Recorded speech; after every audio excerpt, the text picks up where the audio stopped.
Thank you and welcome to the show this morning. The topic this morning is the significance of the election of 2008. Of course, we're privileged to have with us to talk about the election of 2008 and how significant this election is, not only for America, but indeed for the world, Dr. Baldwin.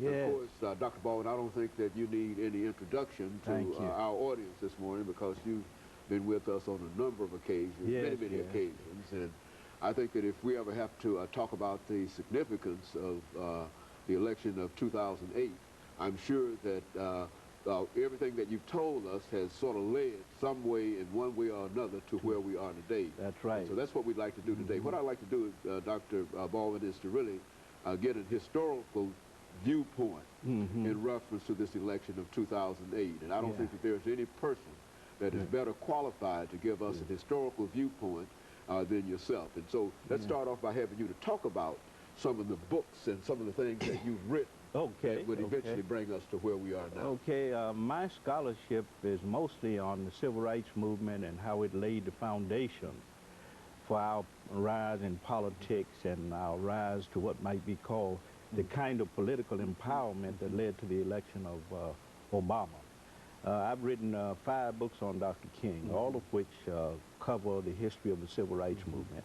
And I view the civil rights movement as another page in the whole history of the movement, going back to the period of slavery, going back to the Emancipation Proclamation, going back to the 13th, 14th, and 15th Amendments, the Civil Rights Act of 1875. So we're talking about another chapter, if you will, in the whole history of African-American struggle. And as we said earlier, I think the Obama election was a sort of culmination of centuries of struggle, which go back to the early African slaves and extend up through the modern civil rights movement with Martin Luther King, Jr.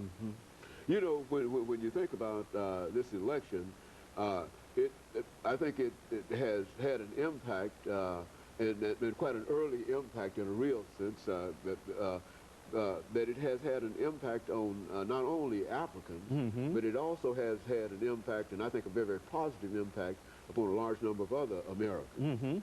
I think we can say in a real sense that the impact is global. Because when Obama was elected, when the news clips indicated that he had been elected president, there was jubilation all over the world, celebration all over the world, in Africa, in Asia, parts of the Middle East.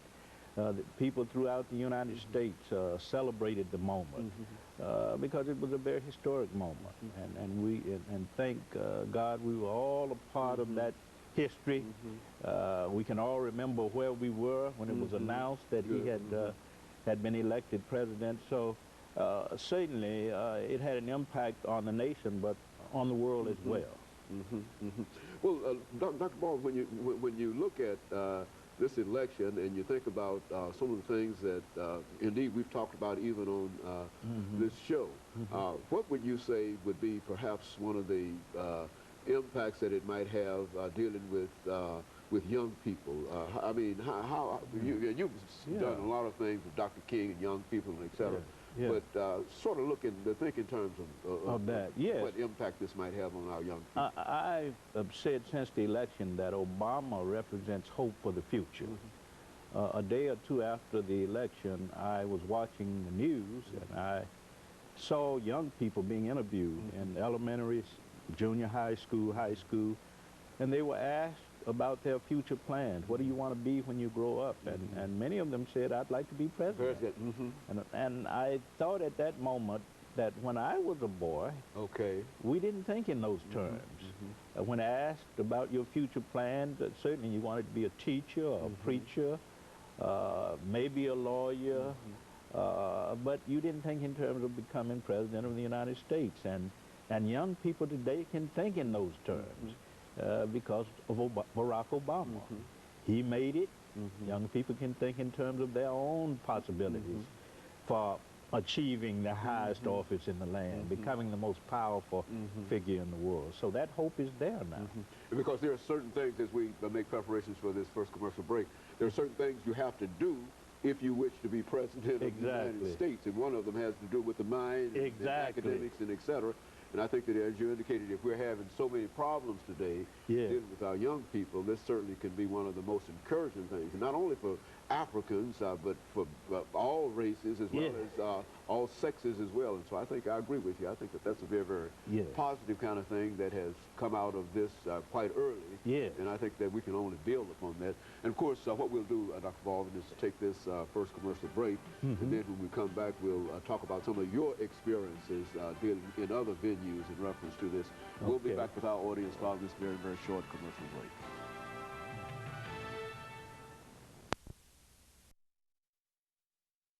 From Vanderbilt University.